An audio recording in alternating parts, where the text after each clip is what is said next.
Chemical bonds. What are chemical bonds? Chemical bonds can be generally described as an attraction between two or more atoms. The electrons in atoms are key to the atom's ability to bond. The three types of chemical bond: covalent, ionic, metallic. Metals undergo metallic bonding. Metals are shiny elements which are good conductors of electricity. They have a giant structure and their atoms are arranged in a regular pattern.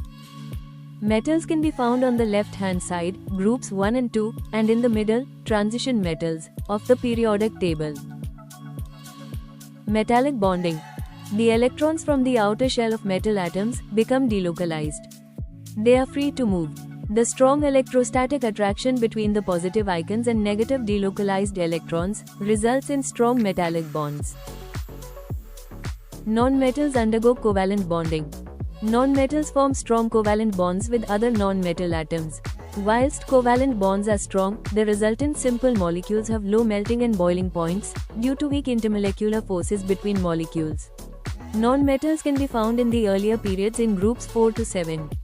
All of group 0 are non-metals but they are inert.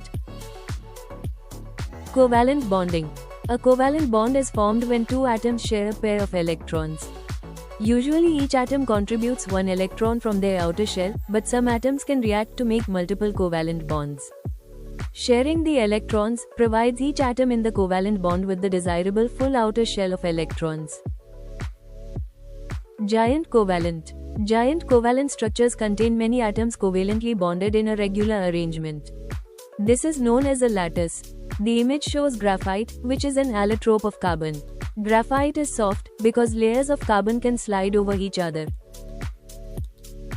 Metals or non-metals undergo ionic bonding. An ionic bond is the strong attraction between oppositely charged ions. Metals and non-metals react together to form ionic bonds. Ionic bonding. Metal atoms become positively charged ions by losing electrons. Non-metal atoms become negatively charged ions by gaining electrons. The oppositely charged ions are very strongly attracted to each other. This is known as an electrostatic attraction. In this example, the metal magnesium has transferred 2 electrons to the non-metal oxygen. Magnesium becomes a positive ion and oxygen becomes a negative ion. Ionic lattice. Ionic compounds are composed of a regular repeating structure of ions. This is known as a giant ionic lattice. The lattice is held together by the electrostatic attraction of oppositely charged ions. Thank you for listening.